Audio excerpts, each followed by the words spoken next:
허리야담을 찾아주셔서 감사합니다. 항상 건강하시고 좋은 일만 가득하시길 기원할게요. 지금 구독하시고 바로 오늘 야담 들어보시죠. 해가 중천에 걸릴 무렵이면 온갖 물건과 사람이 뒤섞여 세상의 축소판을 이루는 평양 장터 한가운데에 어김없이 기이한 깃발 하나가 내걸렸답니다. 낡은 대나무 장대에 매달린 깃발에는 큼지막하게 몽자 하나가 쓰여 있었고 그 아래에는 조그맣게 꿈 사고 팝니다라는 글귀가 적혀 있었지요. 그리고 그 깃발 아래에는 마치 봄날의 햇살처럼 화사한 얼굴을 한 처녀가 돗자리를 펴고 앉아 있었습니다. 그녀의 이름은 아랑. 이 평양 장터에서 가장 신기하고도 수상한 장사꾼이었습니다. 아랑의 장사는 보통 장사와는 영 딴판이었습니다. 그녀가 파는 것은 비단도, 그릇도, 곡식도 아니었습니다. 그녀는 눈에 보이지도 않고 손에 잡히지도 않는 바로 꿈을 사고 팔았지요.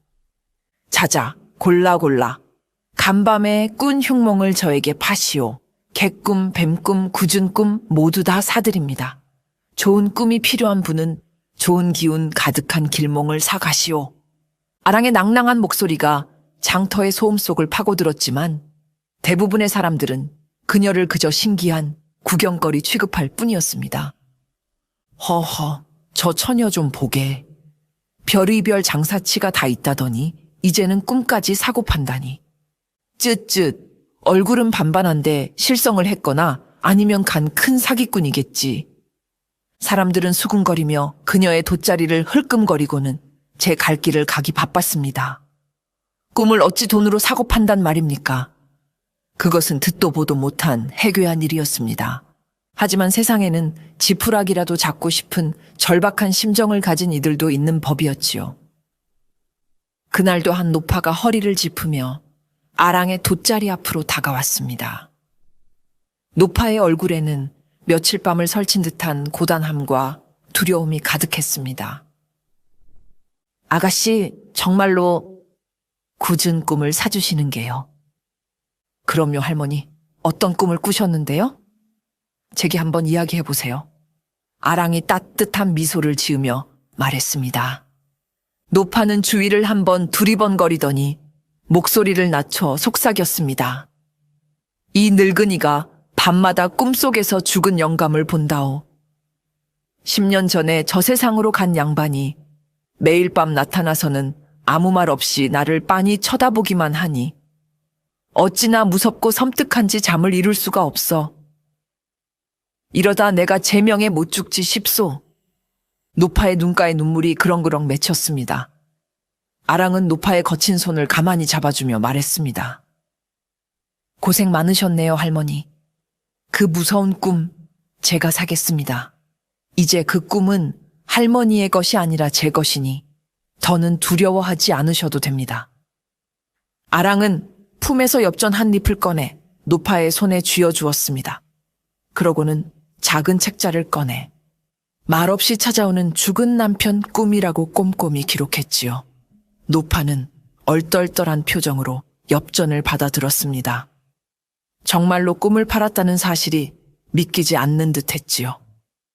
이제 오늘 밤부터는 두 발 쭉 뻗고 편히 주무세요. 그 영감님, 이제 제 꿈에 나타나실 테니 할머니는 걱정 마시고요. 아마도 할머니가 그리워서 찾아오셨던 게지요. 이제 제가 잘 말씀드려 돌려보내드릴게요. 아랑의 따뜻한 위로에 노파의 얼굴에 드리워져 있던 어두운 그늘이 조금은 거치는 듯 했습니다. 노파는 몇 번이고 고맙다고 허리를 숙이고는 한결 가벼워진 발걸음으로 돌아갔습니다.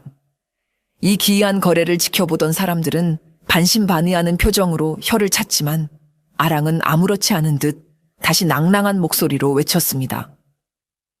자, 또 굳은 꿈 꾸신 분 안 계시오?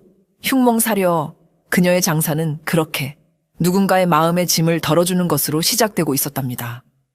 노파가 돌아가고 잠시 후 이번에는 행색이 초라한 한 사내가 아랑의 돗자리 앞으로 다가왔습니다. 관아의 말단 서기로 일하는 박석이었습니다. 그의 얼굴은 며칠 밤을 샌 사람처럼 헬쑥했고 눈 밑에는 검은 그늘이 짙게 내려앉아 있었지요. 그는 사람들의 눈치를 살피며 한참을 망설이다가 마침내 용기를 내어 입을 열었습니다. 처자, 나도 꿈을 좀 팔 수 있겠소? 아랑은 고개를 들어 그의 눈을 바라보았습니다. 그의 눈에는 깊은 절망과 함께 그럼에도 불구하고 포기하지 않으려는 성실한 기운이 함께 서려 있었습니다. 물론이지요.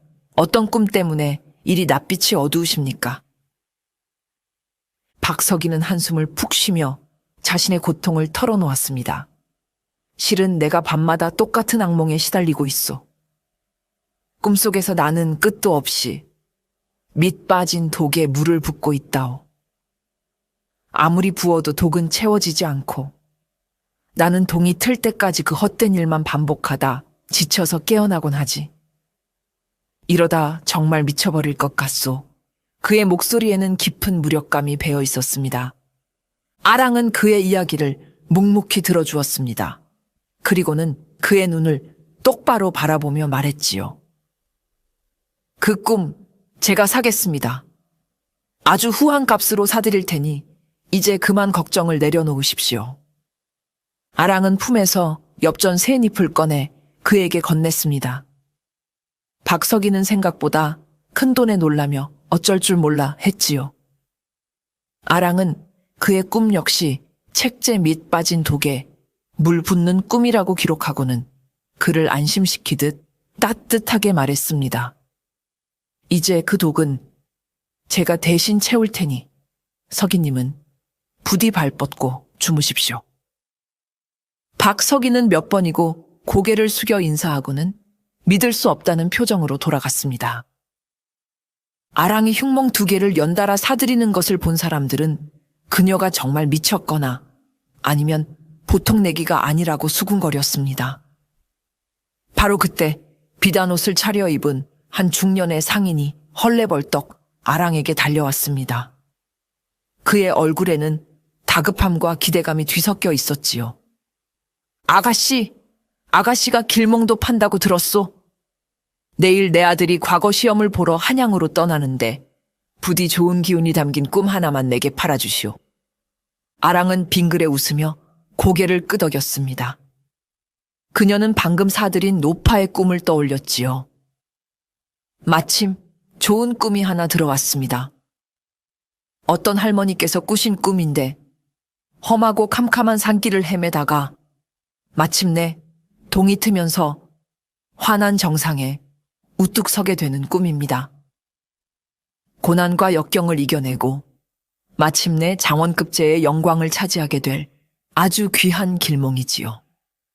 아랑은 죽은 남편이 찾아오는 무서운 꿈을 고난 끝에 성공하는 길몽으로 완벽하게 포장하여 설명했습니다. 상인은 그 말을 듣고 얼굴이 환해졌습니다. 오, 그거 아주 좋은 꿈이구려. 얼마면 되겠소? 길몽의 값은 꿈을 사는 사람의 정성에 따라 달라지는 법. 아드님의 장원급제를 바라는 마음만큼 내시면 됩니다. 상인은 기꺼이 두둑한 엽전 꾸러미를 내놓고 정상에 오르는 꿈을 사갔습니다. 그는 아들에게 줄 엿이라도 산 것처럼 기뻐하며 돌아갔지요. 아랑은 그렇게 누군가의 공포를 다른 누군가의 희망으로 바꾸어주는 기묘한 장사를 이어갔습니다. 해가 저물고 장터가 파할 무렵 아랑은 돗자리를 챙겨 자신이 새들어 사는 주막으로 돌아왔습니다. 주막 주인인 주모는 아랑에게는 어머니와 같은 존재였습니다. 그녀는 오늘도 별 소득 없이 돌아온 듯한 아랑을 보며 안쓰럽게 말했지요. 아이고, 아랑아. 오늘도 그 이상한 장사하느라 고생 많았다. 밥은 먹었느냐? 네, 주모 할머니, 걱정 마세요. 아랑은 해맑게 웃으며 대답했지만 그녀의 눈빛에는 낮 동안의 활기와는 다른 깊은 시름이 어려 있었습니다.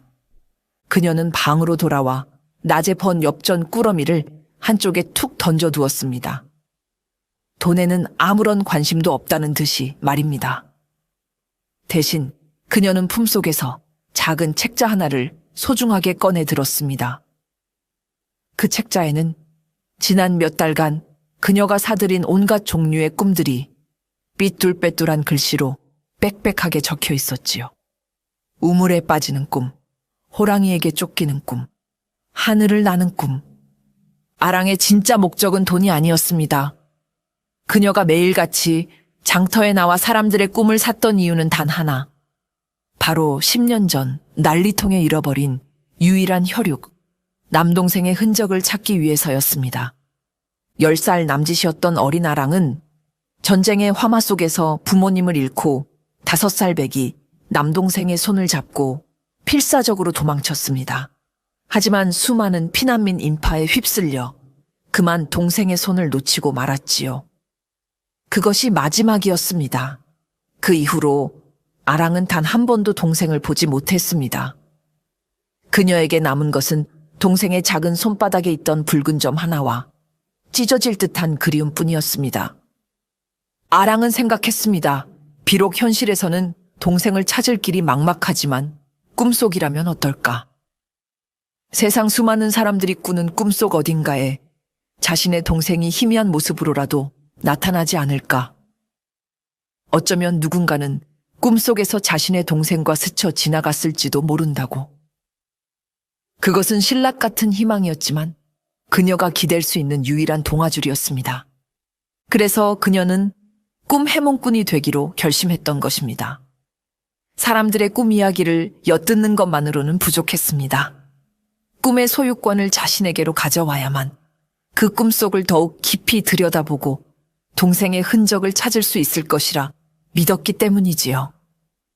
그녀는 낮에 사들인 꿈들을 하나씩 되짚어 보았습니다. 죽은 남편이 찾아온 노파의 꿈, 밑 빠진 독에 물을 붓는 박석이의 꿈. 그녀는 눈을 감고 그 꿈들의 잔상 속으로 자신의 의식을 집중시켰습니다. 꿈속의 풍경, 사람들, 하다못해 작은 돌멩이 하나라도 놓치지 않으려 애썼습니다. 손바닥에 붉은 점이 있는 작은 아이의 모습이 보이는지 필사적으로 찾고 또 찾았습니다. 얼마나 지났을까요? 아랑은 지친 한숨을 내쉬며 눈을 떴습니다. 오늘도 동생의 흔적은 없구나. 그녀의 목소리가 촛불 아래 쓸쓸하게 내려앉았습니다. 그녀의 책재는 수백 개의 꿈들이 기록되어 있었지만 그 어느 곳에도 동생의 모습은 없었습니다. 하지만 그녀는 결코 포기하지 않았습니다. 내일의 꿈속에서는 반드시 동생을 만날 수 있을 것이라고. 그녀는 그렇게 매일 밤 수많은 타인의 꿈속을 헤매며 잃어버린 자신의 조각을 찾아 헤매는 외로운 여행을 계속하고 있었답니다. 다음 날도 아랑은 어김없이 장터에 나와 돗자리를 폈습니다. 그녀의 기이한 장사는 어느덧 평양 장터의 명물 아닌 명물이 되어 이제는 제법 많은 사람들이 그녀의 주변을 맴돌며 구경하고 있었지요. 바로 그때 어험, 길을 비켜라 하는 우렁찬 소리와 함께 하인 며칠 거느린 한 사내가 인파를 헤치고 나타났습니다. 배가 남산만하게 나오고 온몸을 값비싼 비단으로 치장한 그는 바로 평양 제일의 부자이자 소문난 구두쇠인 맹진사였습니다. 맹진사는 코를 벌름거리며 아랑의 허름한 돗자리 앞에 멈춰 섰습니다. 그는 위아래로 아랑을 훑어보더니 못마땅하다는 듯이 말했지요. 네가 바로 꿈을 사고 판다는 그 계집이냐? 행색을 보니 영 볼품이 없는데 용하기는 한 것이냐? 꿈에 값어치는 행색이 아니라 꿈을 꾸는 사람의 마음에 달려있지요. 진사 어르신. 아랑은 조금도 기죽지 않고 당돌하게 대답했습니다.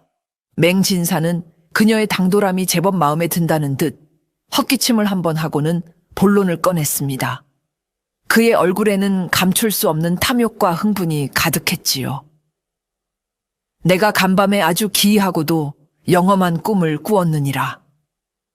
커다란 황금 돼지 한 마리가 나타나 번쩍이는 황금똥을 척척 누더니 그 돼지가 통째로 내 품에 와락 안기는 꿈이었지. 이런 길몽은 내 평생 처음이다. 차, 어떠냐? 이 꿈이 대체 얼마짜리 길몽이냐? 이 꿈으로 내가 얼마나 더 큰 부자가 될 수 있겠느냐.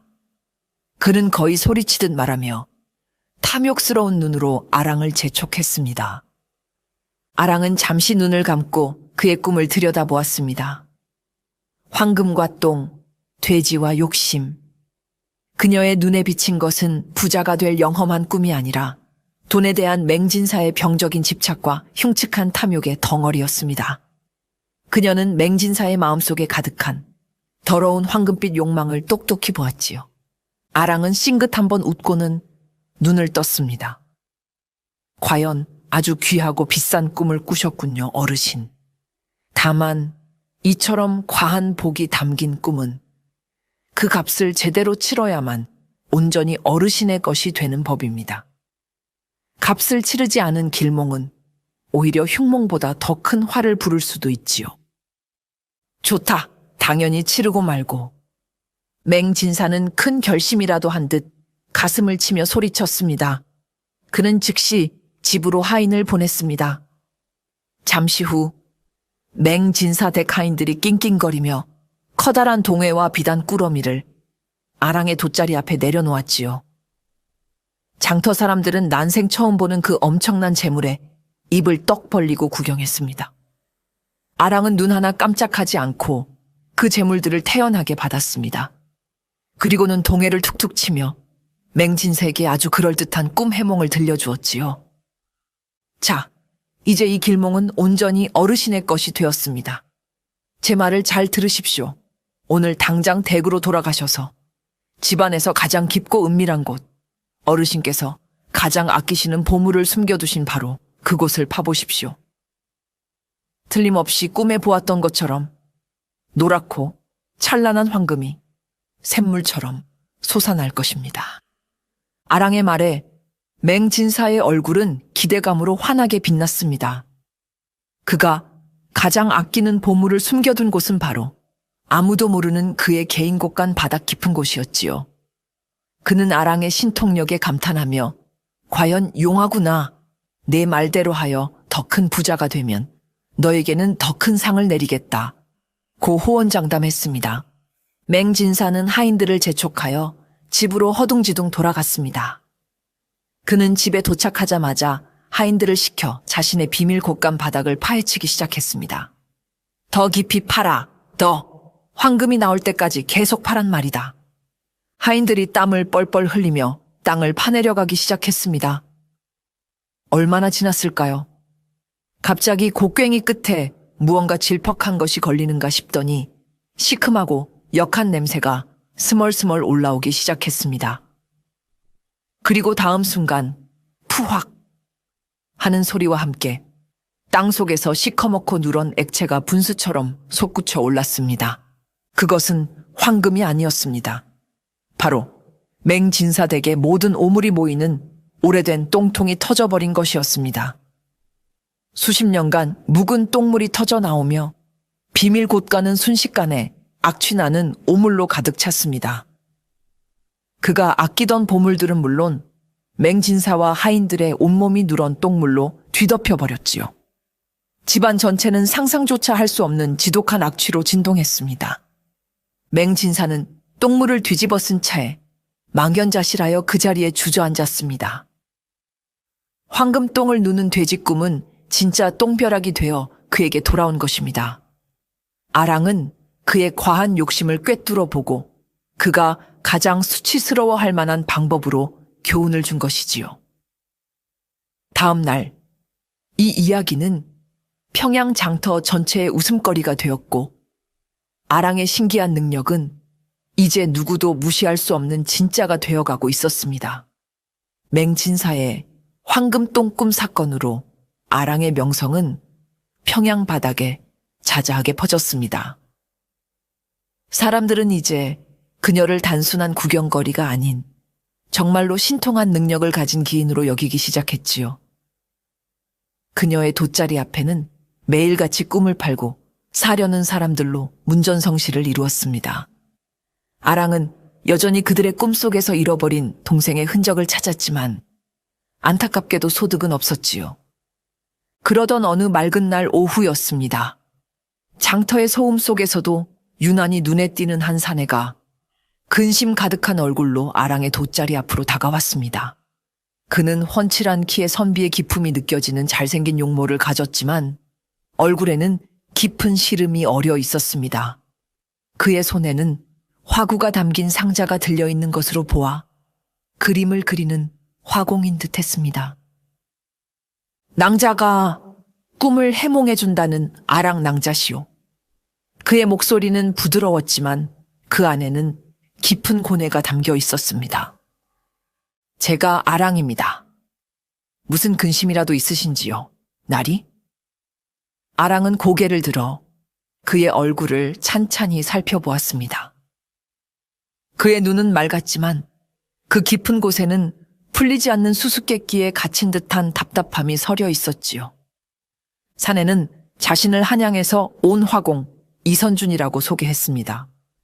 그리고는 조심스럽게 자신의 고민을 털어놓았습니다. 실은 제가 몇 달째 기이한 병을 앓고 있습니다. 매일 밤 잠만 들면 똑같은 꿈을 꿉니다.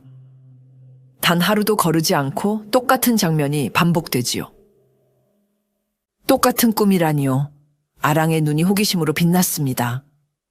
선주는 괴로운 듯 이마를 짚으며 말했습니다. 꿈속에서 저는 캄캄하고 축축한 동굴 안에 서 있습니다. 그리고 동굴 저편 어둠 속에서 작은 아이 하나가 저를 향해 애타게 손짓하며 부르고 있습니다. 아이의 얼굴은 잘 보이지 않지만 유독 그 아이의 작은 손바닥에 찍힌 붉은 점 하나만이 선명하게 보입니다. 아이는 계속해서 저를 부르지만 저는 이상하게도 한 발짝도 움직일 수가 없습니다. 그러다 아이가 울음을 터뜨리는 순간 저는 늘 잠에서 깨어나지요. 그의 이야기를 듣는 순간 아랑의 심장이 쿵 하고 바닥으로 떨어지는 듯 했습니다. 손에 붉은 점이 있는 아이? 아랑은 숨을 쉬는 것조차 잊어버렸습니다. 그것은 바로 그녀가 10년 동안 애타게 찾아 헤맨 잃어버린 남동생의 가장 큰 특징이었습니다. 그녀의 머릿속이 하얗게 비워졌습니다. 선주는 자신의 고통을 계속해서 토로했습니다. 그 꿈 때문에 저는 다른 어떤 그림도 그릴 수가 없게 되었습니다. 분만 들면 꿈속의 그 아이 모습만이 눈앞에 아른거려 화폭을 망치기 일쑤입니다. 화공에게 그림을 그릴 수 없다는 것은 죽음과도 같은 일입니다. 그래서 수소문 끝에 낭자의 신통한 능력을 듣고 이곳 평양까지 찾아오게 된 것입니다. 부디 제 이 지독한 꿈의 정체를 알려주시구려. 아랑은 떨리는 마음을 애써 감추었습니다. 이것은 우연이 아니었습니다. 하늘이 자신의 간절한 기도를 듣고 마침내 동생을 찾을 실마리를 보내준 것일지도 모릅니다. 그녀의 눈에 희망의 불꽃이 타오르기 시작했습니다. 손바닥에 붉은 점이 있는 아이. 선준의 말은 아랑의 귓가에서 끝없이 맴돌았습니다. 10년이라는 세월 동안 단 한순간도 잊어본 적 없는 잃어버린 동생의 선명한 표식이었습니다. 난리통에 헤어지던 날, 동생의 작고 따뜻했던 손, 그리고 그 손바닥에 있던 콩알만한 붉은 점. 아랑의 눈앞에 그날의 기억이 어제 일처럼 생생하게 떠올랐습니다. 가슴 속 깊이 묻어두었던 그리움과 슬픔이 한꺼번에 북받쳐 올라 그녀는 하마터면 그 자리에서 울음을 터뜨릴 뻔했습니다. 하지만 그녀는 가까스로 감정을 추슬렀습니다. 지금은 울 때가 아니었습니다. 이 산에 이선준이 꾸는 꿈은 단순한 꿈이 아니었습니다. 그것은 동생을 찾을 유일한 그리고 마지막 단서일지도 모릅니다. 그녀는 이 기회를 절대로 놓칠 수 없었습니다. 아랑은 떨리는 마음을 감추고 최대한 평온한 목소리로 선준에게 말했습니다. 나리의 꿈은 아주 깊고 무거운 사연이 담긴 꿈인 듯합니다. 제가 그 꿈을 사겠습니다. 내 꿈을 사시겠다고요? 선주는 의아한 표정을 지었습니다. 네, 다만 이 꿈은 보통 꿈이 아니니 꿈값도 보통 꿈과는 다릅니다. 아랑의 눈빛이 그 어느 때보다 진지하게 빛났습니다. 돈을 받지는 않겠습니다. 대신 저와 한 가지 약조를 해주셔야 합니다. 나리의 꿈은 한 번의 해몽으로 끝날 일이 아닙니다. 그 꿈의 끝을 볼 때까지 며칠이 걸릴지 몇 달이 걸릴지는 모르겠으나 매일 아침 저를 찾아와 간밤에 꾼 꿈을 남김없이 제게 파셔야 합니다. 그것이 제가 요구하는 꿈값입니다. 어찌하시겠습니까? 아랑의 제안은 기묘했습니다. 매일같이 자신의 꿈을 팔아야 한다니. 하지만 선준에게는 다른 선택의 여지가 없었습니다. 그는 지긋지긋한 악몽에서 벗어날 수만 있다면 어떤 대가라도 치를 준비가 되어 있었습니다. 게다가 아랑의 맑고 지혜로운 눈빛은 그에게 왠지 모를 신뢰감을 주었습니다. 좋소, 낭자의 뜻에 따르겠소. 선주는 굳은 결심을 한 듯 고개를 끄덕였습니다. 그럼 오늘부터 나리의 모든 꿈은 제 것입니다. 꿈의 내용에 대해 다른 이에게 발설해서도 혼자서 섣불리 해석하려 해서도 아니 됩니다. 오직 저에게만 이야기해 주십시오. 선주는 아랑과의 약속을 지키기 위해 그날부터 평양에 머물기로 했습니다. 그는 아랑이 새들어 사는 주막에 방을 하나 얻었습니다. 그렇게 꿈을 사는 처녀와 꿈을 파는 화공의 기묘한 동거가 시작되었지요. 다음 날 아침 선주는 동이 트자마자 아랑의 방문을 두드렸습니다. 그의 얼굴은 어젯밤에도 꿈에 시달린 듯 몹시 지쳐 보였습니다. 낭자나여, 간밤에 꿈을 팔러 왔소. 아랑은 그를 방 안으로 맞아들였습니다. 작은 방 안에는 북과 종이 그리고 그녀가 꿈을 기록하는 낡은 책자가 단정하게 놓여 있었습니다. 아랑은 차를 한 잔 내어주며 조용히 그의 이야기를 기다렸습니다. 어젯밤에도 그 아이가 나왔소. 여전히 캄캄한 동굴 속이었지. 그런데 어제와는 조금 달랐소. 아이가 나를 부르다 말고 동굴벽에 무언가를 열심히 그리고 있었소. 가까이 가서 보려 했지만 역시나 발이 떨어지지 않았지. 아이가 그린 것은 마치 커다란 새의 날개 같기도 하고 나무십 같기도 한 그런 기이한 모양이었소. 아랑은 그의 말을 하나도 놓치지 않고 책자에 꼼꼼히 기록했습니다. 동굴벽에 그린 날개 모양의 그림. 그것은 그녀의 기억 속에는 없는 새로운 단서였습니다. 그녀는 선준의 꿈을 통해 자신이 잊고 있던 동생과의 기억을 조금씩 되찾아가고 있었습니다. 마치 흩어진 구슬을 하나씩 꿰어 맞추는 것처럼 말입니다. 그날 이후 선주는 매일 아침 아랑에게 자신의 꿈을 팔았습니다. 그의 꿈은 매일 밤 조금씩 변화했습니다. 어떤 날은 꿈속의 아이가 동굴 밖으로 나와 춤을 추었고, 어떤 날은 슬픈 노래를 불렀으며, 또 어떤 날은 아랑의 이름을 부르는 듯한 입 모양을 하기도 했습니다. 그 꿈의 조각들은 아랑에게는 잃어버린 과거를 향한 이정표가 되었고, 선준에게는 굳게 닫혀 있던 마음의 문을 여는 열쇠가 되어 갔습니다. 낮 동안 두 사람은 함께 시간을 보냈습니다. 아랑은 장터에서 꿈 해몽을 했고, 선주는 그 옆에 조용히 앉아 그녀의 모습을 지켜보았습니다. 그는 아랑이 사람들의 슬픈 꿈을 사서 따뜻한 위로를 건네고, 욕심 많은 자의 허황된 꿈을 사서 통쾌한 교훈을 주는 모습을 보며 그녀의 지혜와 따뜻한 마음에 점점 더 깊이 끌렸습니다. 며칠이 더 흘렀습니다. 선주는 이제 아침마다 아랑에게 꿈을 파는 것이 익숙한 일상이 되었습니다. 그날 아침, 그는 평소보다 조금 더 상기된 얼굴로 아랑의 방을 찾았습니다. 간밤의 꿈이 유난히 생생하고 의미심장했던 모양입니다. 아랑 낭자, 간밤의 꿈은 아주 이상했소. 선주는 숨을 고르며 천천히 꿈 이야기를 시작했습니다. 언제나처럼 캄캄한 동굴 속에서 꿈이 시작되었소. 그런데 이번에는 손에 붉은 점이 있는 그 아이가 나를 동굴 밖으로 이끌었소. 처음으로 동굴 밖으로 나간 것이지. 동굴 밖은 햇살이 아주 눈부신 아름다운 곳이었소. 그의 목소리가 조금씩 떨리기 시작했습니다. 동굴 앞에는 맑은 냇물이 흐르고 있었고 아이는 그 냇가에 앉아 조약돌을 던지며 놀고 있었소. 아이가 던진 조약돌이 물 위를 통 튀어갈 때마다 아이는 까르르 웃음을 터뜨렸지. 그런데 이상하게도 그 아이의 웃음소리를 듣는데 내 마음이 너무나 아팠소. 마치 내가 아주 오랫동안 잊고 있던 소중한 것을 보는 듯한 그런 기분이었단 말이오.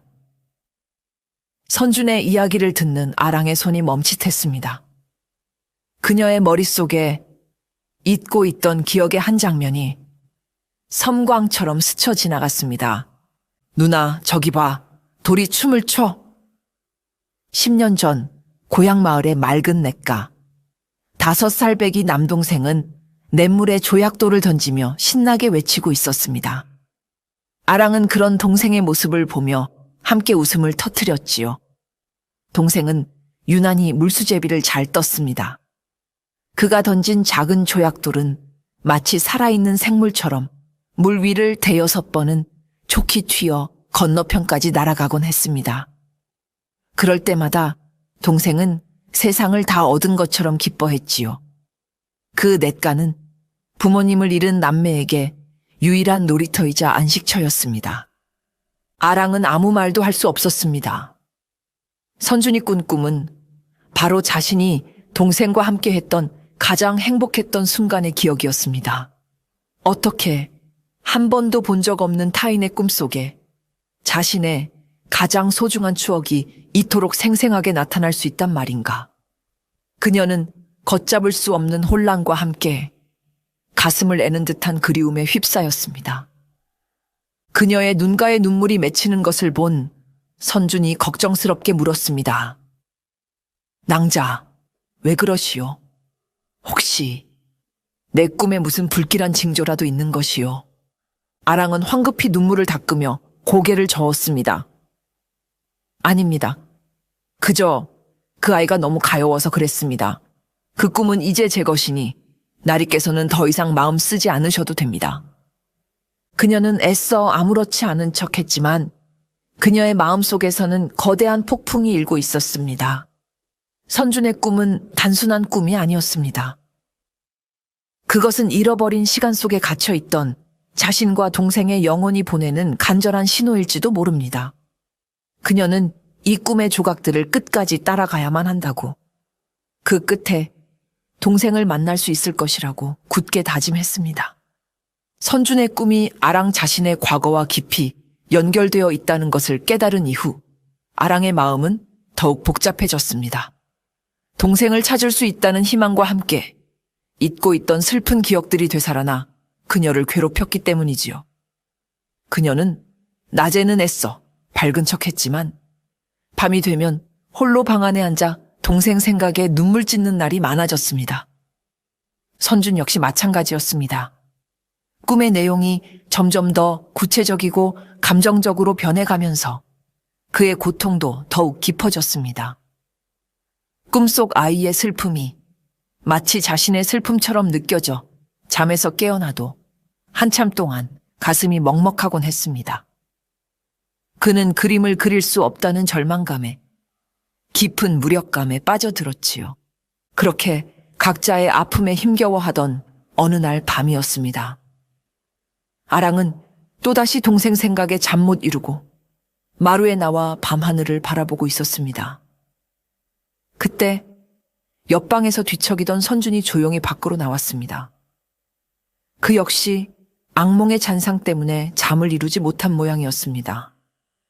낭자도 잠을 이루지 못하시는구요. 선준이 나지막이 말을 건넸습니다. 네, 달이 너무 밝아서요. 아랑은 애써 미소를 지으며 대답했습니다. 두 사람은 말없이 마루에 나란히 앉아 휘영청 밝은 달을 바라보았습니다. 차가운 밤 공기 속에서 서로의 침묵은 어색하지 않았습니다. 오히려 그 침묵 속에서 서로의 아픔과 외로움을 말없이 느끼고 위로하고 있었지요. 한참의 침묵 끝에 선준이 먼저 입을 열었습니다. 낭자는 어찌하여 꿈을 사고 파는 일을 하게 되셨소? 낭자처럼 총명하고 마음이 따뜻한 분이 어째서 다른 사람의 어두운 꿈들을 짊어지려 하시는 겁니까? 아랑은 잠시 망설이다가 처음으로 자신의 이야기를 조금 털어놓았습니다. 잃어버린 동생에 대한 이야기는 차마 하지 못하고 그저 어릴 적 난리통에 가족과 헤어져 그들을 찾기 위해 사람들의 이야기를 들어야만 했다고 애둘러 말했지요. 그녀의 이야기를 들은 선준의 눈빛이 깊은 연민으로 젖어들었습니다. 그 역시 전쟁고아로 자라 가족의 정을 모르고 살아온 사람이었기 때문입니다. 그는 아랑에게서 자신과 똑같은 외로움의 그림자를 보았습니다. 낭자, 나와 같구려. 나 역시 핏줄이라곤 아무도 없이 혼자 자랐소. 그래서인지 낭자의 마음을 조금은 알 것 같소. 그날 밤 두 사람은 처음으로 서로의 가장 깊은 상처를 공유했습니다. 같은 아픔을 가진 사람만이 줄 수 있는 따뜻한 위로가 두 사람의 얼어붙었던 마음을 서서히 녹여주었습니다. 아랑은 더 이상 혼자가 아니라고 느꼈고 선준 역시 처음으로 누군가에게 자신의 약한 모습을 보일 수 있었습니다. 그날 이후 두 사람의 관계는 눈에 띄게 가까워졌습니다. 그들은 서로에게 단순한 꿈 해몽꾼과 손님이 아니었습니다. 서로의 상처를 보듬어주는 유일한 동반자이자 서툰 마음을 나누는 풋풋한 연인이 되어가고 있었지요. 아랑 낭자, 낭자와 이야기하면 신기하게도 마음이 편안해집니다. 선준의 진심 어린 고백에 아랑의 뺨이 붉게 물들었습니다. 선준과 아랑의 마음이 가까워질수록 선준의 꿈은 더욱 선명하고 구체적인 단서들을 보여주기 시작했습니다. 마치 두 사람의 교감에 응답이라도 하듯이 말입니다. 어느 날 아침, 선준은 그 어느 때보다도 흥분된 얼굴로 아랑을 찾았습니다. 낭자, 간밤의 꿈에서는 그 아이의 모습을 아주 자세히 볼 수 있었소. 아랑은 숨을 죽이고 그의 이야기에 귀를 기울였습니다. 아이는 여전히 냇가에 있었소. 그런데 이번에는 그 아이의 머리에 아주 고운 붉은색 댕기가 매여 있었소. 바람에 댕기 끝이 나풀거리는 모습이 어찌나 선명하던지. 그리고 또 이상한 것은 아이가 신고 있는 집신이었소. 자세히 보니 양쪽 집신의 모양과 크기가 다른 짝짝이 집신이었단 말이오. 붉은 댕기, 짝짝이 집신. 선준의 말이 끝나자마자 아랑의 머릿속에 또다시 잊혔던 기억의 파편들이 폭풍처럼 몰아쳤습니다. 10년 전 동생과 헤어지기 바로 전날이었습니다. 아랑은 장터에서 얻은 붉은색 비단 조각으로 밤을 새워 동생에게 줄 댕기를 만들었습니다. 그리고 다음 날 아침 동생의 까만 머리를 정성껏 따하 그 붉은 댕기를 메어주었지요. 동생은 댕기가 마음에 들었는지 온종일 거울을 보며 싱글벙글 웃었습니다. 그 모습이 눈에 선했습니다. 그리고 짝짝이 집신. 난리가 나고 정신없이 피난길에 오르던 순간이었습니다. 아랑은 울부짖는 동생을 업고 다급하게 집신을 신겼습니다. 하지만 너무 서두른 나머지 자신의 집신 한 짝과 동생의 집신 한 짝을 뒤섞어 짝짝이로 신겨주고 말았던 것입니다. 괜찮아. 나중에 바꿔 신으면 돼. 그렇게 말하며 동생을 달랬던 기억이 심장을 도려내는 듯한 아픔과 함께 되살아났습니다. 선준의 꿈은 이제 단순한 잔상이 아니었습니다. 그것은 헤어지던 그날의 모습을 사진처럼 정확하게 재현하고 있었습니다. 아랑은 더 이상 감정을 억누를 수 없었습니다. 그녀는 책상에 엎드려 참아왔던 울음을 터뜨리고 말았습니다. 그녀의 어깨가 가늘게 떨렸습니다. 갑작스러운 그녀의 오열에 선주는 당황하여 어쩔 줄을 몰랐습니다. 그는 조심스럽게 그녀의 어깨에 손을 얹었습니다. 낭자, 왜 그러시오? 그 댕기와 집신이 낭자와 무슨 관련이라도 있는 것이오. 아랑은 고개를 들지 못한 채 그저 울며 고개를 끄덕일 뿐이었습니다. 그녀의 눈물 속에는 동생을 향한 사무치는 그리움과 지켜주지 못했다는 깊은 죄책감이 뒤섞여 있었습니다. 선주는 비록 모든 것을 알지는 못했지만 자신의 꿈이 그녀의 가장 아픈 상처를 건드렸다는 것만은 분명히 알 수 있었습니다. 아랑이 한참을 울고 난 뒤 방 안에는 무거운 침묵이 내려앉았습니다. 선주는 그녀가 진정되기를 기다렸다가 아주 조심스럽게 자신의 이야기를 꺼내놓았습니다. 이제는 더 이상 숨길 수 없다고. 어쩌면 자신의 과거가 그녀의 슬픔과 연결되어 있을지도 모른다고 생각했기 때문입니다. 아랑 낭자, 사실 나도 내 과거에 대해 아는 것이 거의 없소. 선준의 목소리는 낮고 차분했지만 그 안에는 깊은 공허함이 담겨 있었습니다. 아랑은 눈물을 닦고 고개를 들어 그의 이야기를 들을 준비를 했습니다. 나는 전쟁고아 출신이요. 내 부모가 누구인지 아무것도 기억하지 못하오. 내가 기억하는 가장 첫 번째 순간은 어느 절간에서 스님 손에 이끌려 공양밥을 먹던 장면뿐이지. 그 이전의 기억은 마치 하얀 백지처럼 아무것도 남아있지 않소. 그는 씁쓸한 미소를 지으며 말을 이었습니다. 나는 스승님 밑에서 그림을 배우며 자랐고 다행히 재주가 있어 화공이 될 수 있었소. 하지만 나는 늘 마음 한구석이 텅 빈 것 같았소.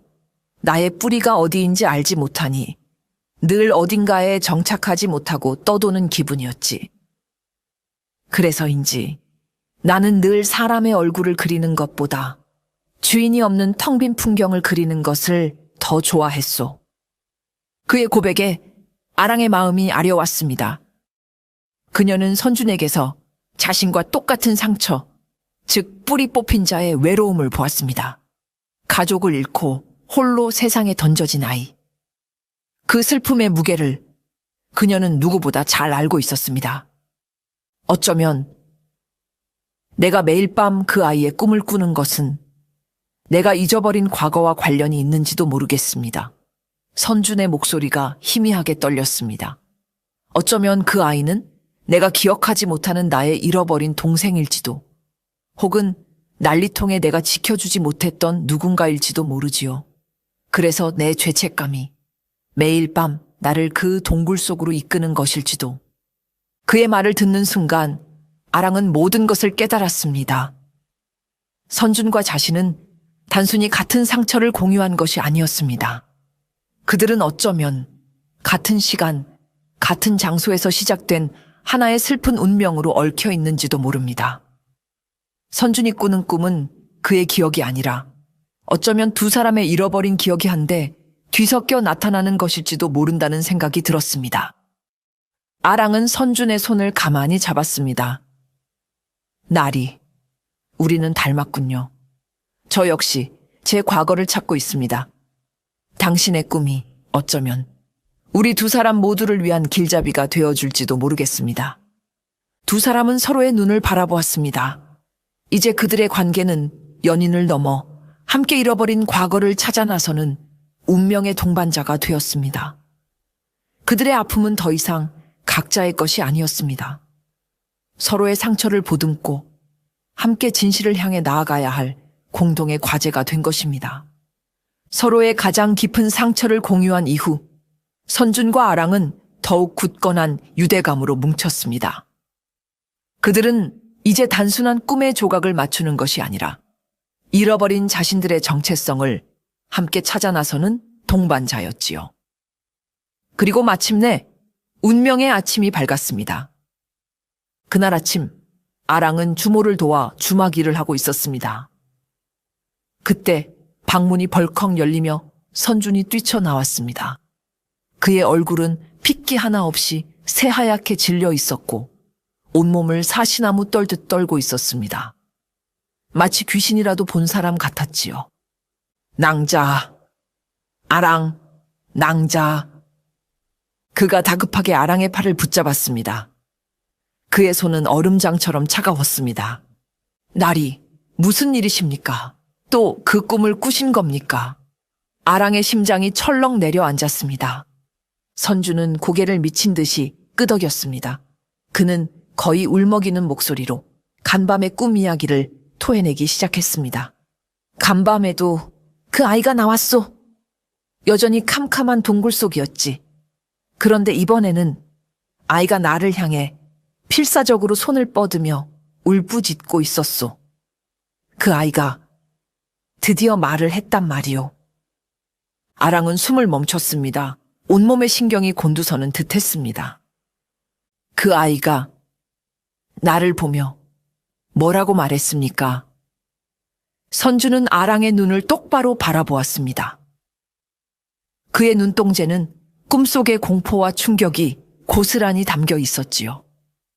그는 떨리는 입술을 힘겹게 열어 꿈속 아이가 외쳤던 그 한마디를 내뱉었습니다. 누나. 그 한마디, 아랑의 세상이 멈추었습니다. 귓가에서 윙 하고 이명이 울리는 듯 했습니다.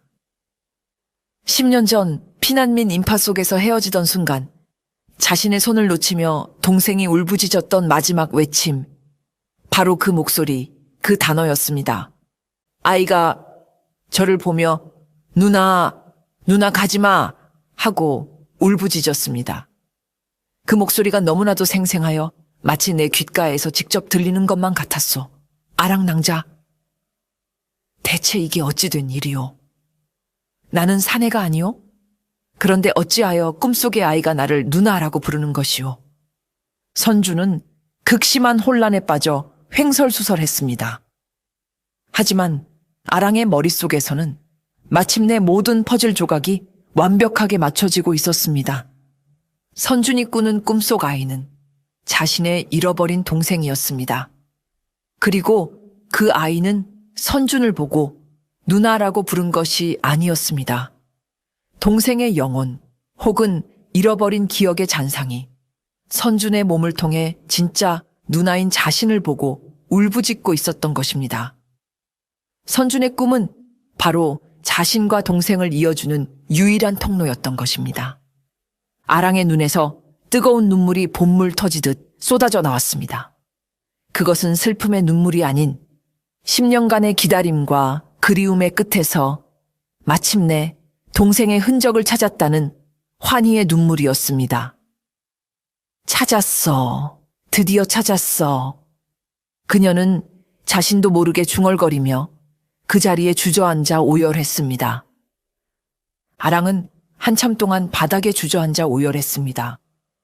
10년간 가슴 속에 응어리져 있던 모든 슬픔과 그리움, 그리고 안도감이 한꺼번에 터져 나온 것이었지요. 선주는 어쩔 줄 몰라 하며 그녀의 곁을 지켰습니다. 그는 비록 모든 것을 이해할 수는 없었지만 자신의 꿈이 아랑에게 엄청난 의미를 가지고 있다는 것만은 분명히 알 수 있었습니다. 울음을 그친 아랑은 눈물로 젖은 얼굴을 들었습니다. 그녀의 눈은 퉁퉁 부어 있었지만 그 안에는 이전과는 비교할 수 없는 강한 결의와 의지가 빛나고 있었습니다. 그녀는 이제 더 이상 망설이거나 슬퍼하고만 있을 수 없었습니다. 동생이 보내는 간절한 신호를 확인했으니 이제는 직접 그를 찾아 나설 때였습니다. 아랑은 선준의 손을 굳게 잡았습니다. 나리, 이제 나리의 도움이 절실히 필요합니다. 제가 모든 것을 말씀드리겠습니다. 아랑은 그에게 자신의 모든 과거를 털어놓았습니다. 어릴 적 난리통에 부모님을 잃고 유일한 혈육인 남동생과 헤어지게 된 사연, 동생의 손바닥에 있던 붉은 점, 그리고 동생을 찾기 위해 꿈 해몽꾼이 되어 사람들의 꿈을 사모았던 지난 세월까지, 그리고 선준이 꾸는 꿈속 아이가 바로 자신의 잃어버린 동생이며 그 꿈의 내용들이 자신이 기억하는 동생과의 마지막 추억과 정확히 일치한다는 사실까지. 모든 이야기를 들은 선주는 충격에 휩싸였습니다.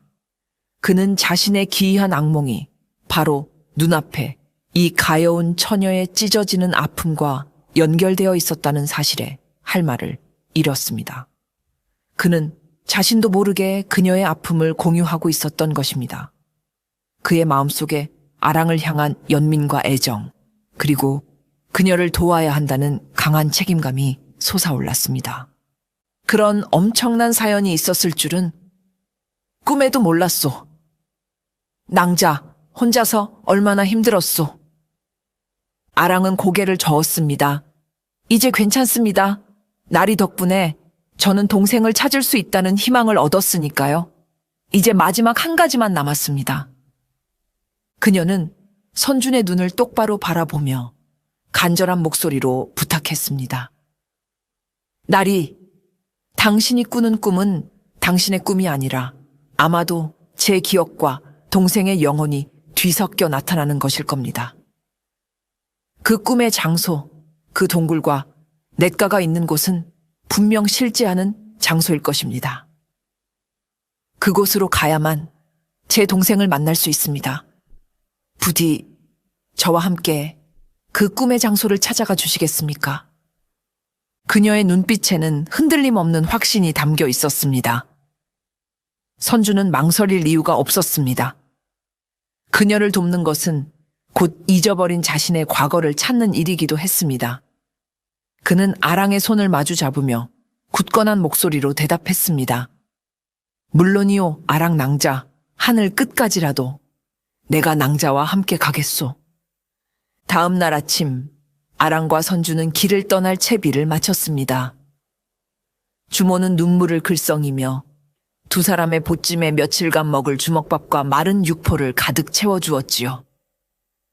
부디 몸 조심하고 꼭 좋은 소식을 가지고 돌아오너라.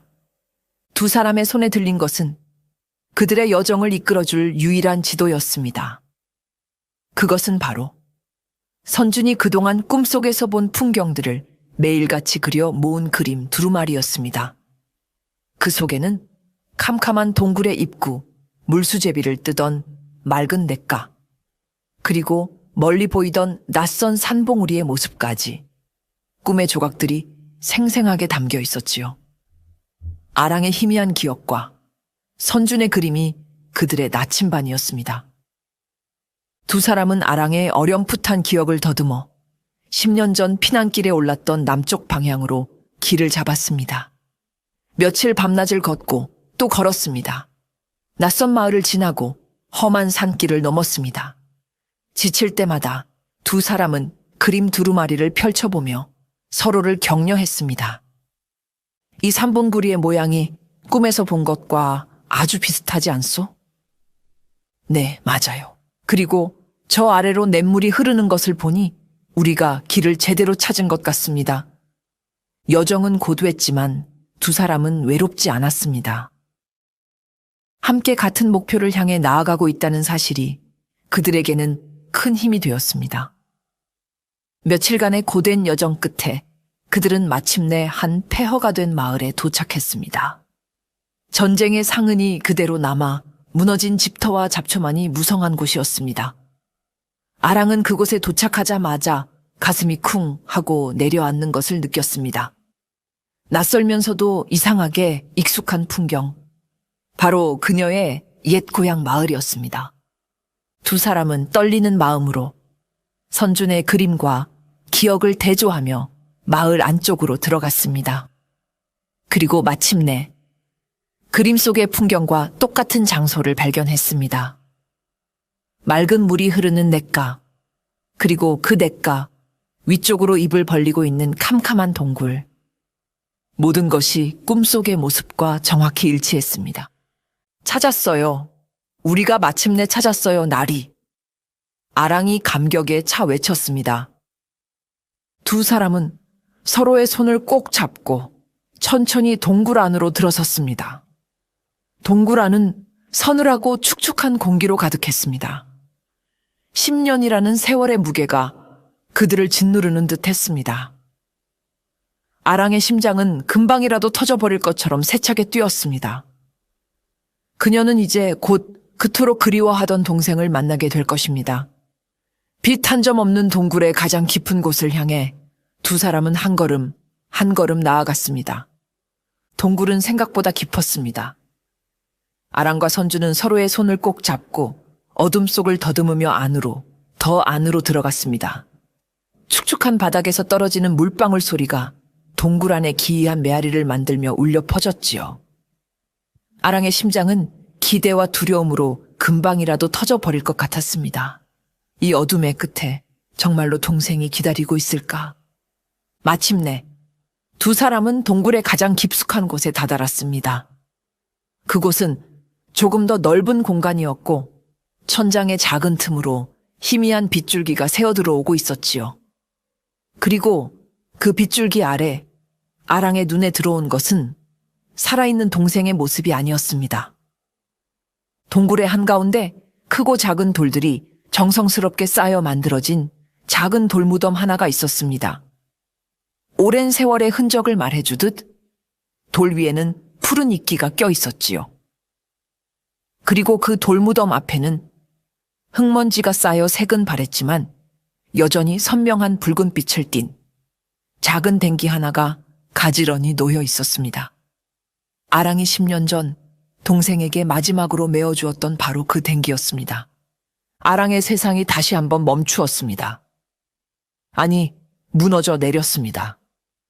그녀는 그 자리에 얼어붙은 채 작은 돌무덤과 붉은 댕기를 번갈아 보았습니다. 머릿속이 새하얗게 비워지고 아무런 생각도 할 수 없었습니다. 그토록 애타게 찾아 헤맸던 동생. 살아있을 것이라 굳게 믿었던 동생은 이미 오래전에 이 차가운 동굴 속에서 작은 돌무덤이 되어 잠들어 있었던 것입니다.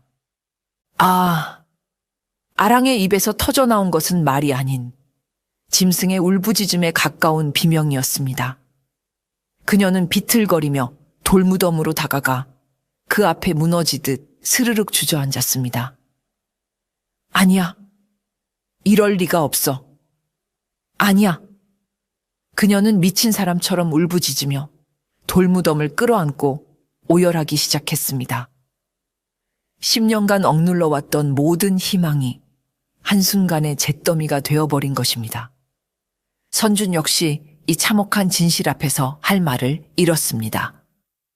그는 그저 아랑의 곁을 지키며 그녀의 찢어지는 슬픔을 함께 견뎌주는 것밖에는 할 수 없었습니다. 그가 꾸었던 꿈속에서 동생이 그토록 애타게 누나를 불렀던 이유는 바로 이 차갑고 외로운 무덤에서 자신을 찾아달라는 마지막 절규였던 것입니다. 동굴 안은 누나의 서러운 통곡 소리로 가득 채워지고 있었습니다. 아랑이 동생의 작은 돌무덤을 끌어안고 오열하는 모습을 보는 순간 선준의 머릿속에 굳게 닫혀있던 마지막 기억의 문이 굉음과 함께 열렸습니다. 그동안 그를 괴롭혔던 안개 낀 꿈의 조각들이 마침내 하나의 완전하고도 비극적인 그림으로 맞춰지기 시작했습니다. 그는 바로 이 마을에서 아랑과 남매처럼 자란 이웃집 오빠 선준이었습니다. 10년 전 난리가 나 마을이 쑥대밭이 되었을 때의 일이었습니다.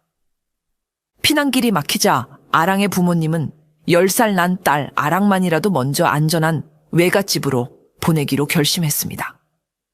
그리고 그 중책을 듬직한 이웃 청년 선준에게 눈물로 부탁했지요. 선준아, 부디 우리 아랑이만이라도 살려주게. 우리는 동생을 데리고 뒤따라갈 것이니. 선준은 목숨을 걸고 어린 아랑을 험한 산길을 넘어 외갓집 근처까지 데려다 주었습니다. 그리고 다시 가족들을 데려오기 위해 마을로 돌아오던 길이었습니다.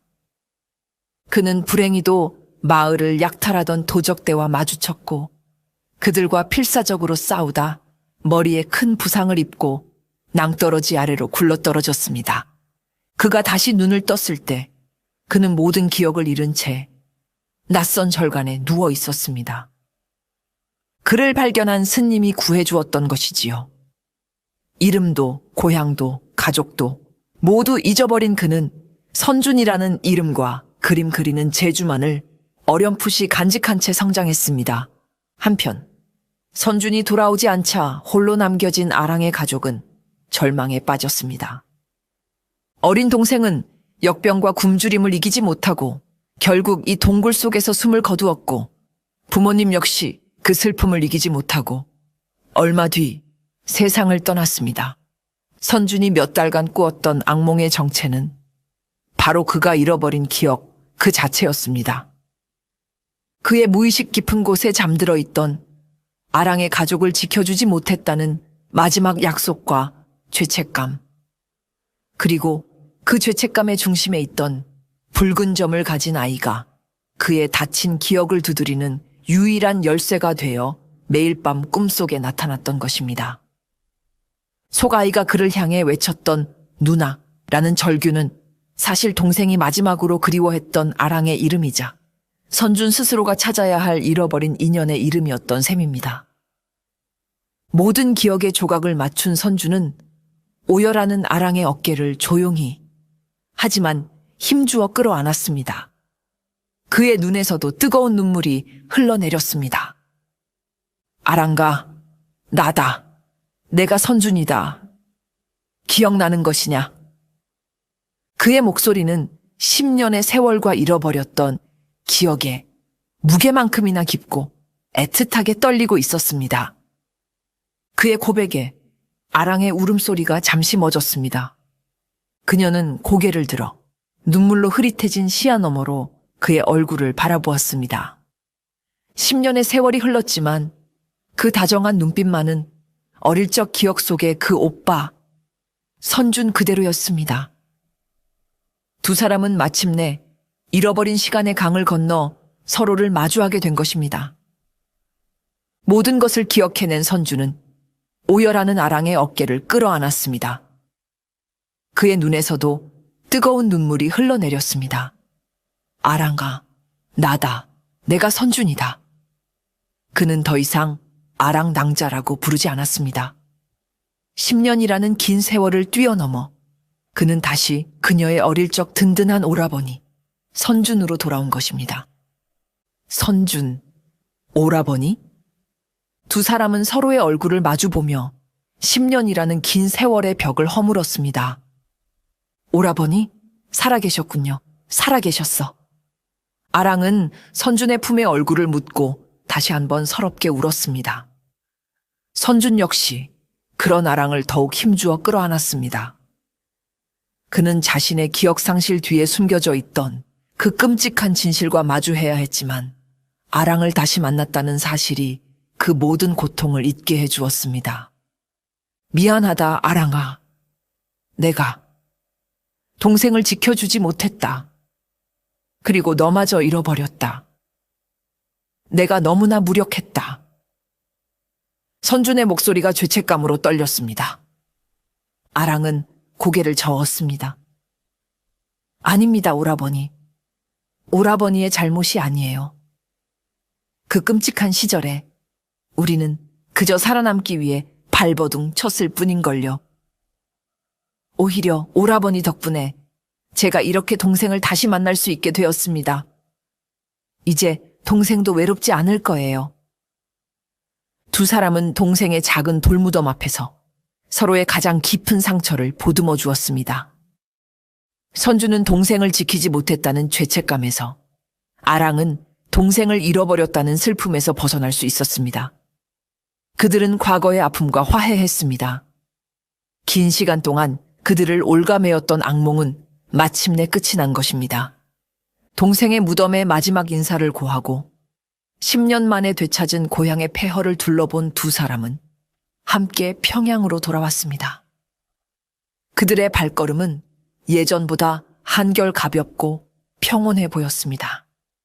잃어버렸던 과거를 되찾고 서로의 상처를 보듬어준 그들은 이제 새로운 미래를 향해 나아갈 준비가 되어 있었지요. 그날 이후 선준에게는 놀라운 변화가 찾아왔습니다. 그는 더 이상 밤마다 악몽에 시달리지 않았습니다. 지긋지긋했던 동굴의 꿈은 사라지고 그의 잠자리는 평온해졌습니다. 그리고 마침내